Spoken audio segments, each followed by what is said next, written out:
செஞ்சேரிமலையிலேருந்துங்க ஒரு 12 கிலோமீட்டரில் ஒரு 2 ஏக்கர் தென்னந்தோப்பாக்க வந்துக்கிறேங்க. இந்த தோப்பு பார்த்தீங்கன்னா பல்லடம் முடுமலை மெயின் ரோட்லேருந்துங்க கரெக்டாக ஒரு 3 கிலோமீட்டரில் அமைச்சிருக்குதுங்க. உங்களுக்கு தார் ரோட்லேருந்து பார்த்தீங்கன்னா உள்ளே வர்றதுக்கு பார்த்தீங்கன்னா 20 அடி அகலம் உள்ள மண் தடங்க. கரெக்டாக தார் ரோட்லேருந்துங்க ஒரு 400 மீட்டர் தூரத்துக்கு வந்து உள்ளே வர்ற மாதிரி இருக்குங்க.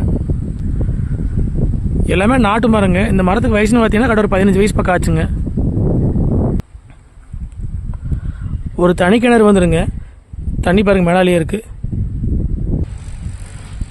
மரம் எல்லாமே நல்ல காப்பில் இருக்குதுங்க. உங்களுக்கு மண்ணுன்னு பார்த்தீங்கன்னா அருமையான செம்மண் பூமிங்க. இந்த தோப்புக்கு பார்த்தீங்கன்னா பிஏபி வாய்க்கால் தண்ணி பாயிங்க. சுற்றியுமே தென்னந்தோப்புக்கிற ஏரியாங்க. பக்கத்துலேயே பார்த்தீங்கன்னா வீடுகளாக இருக்குதுங்க. வில்லேஜுக்கும் பார்த்தீங்கன்னா ஒட்டு மாதிரியே பூமி அமைஞ்சிருக்குதுங்க. கிராவல் கூட்டி இங்கே தடம் போட்டு வச்சுருக்குறாங்க. இதை உள்ளே வரக்கான பாதைங்க. இதோட அகலம் வந்து 20 அடிங்க. இது வந்து 16 அடி வழித்தடங்க. ரேட் பார்த்தீங்கன்னா மொத்தமாக 1,10,00,000 விலை சொல்கிறாங்க.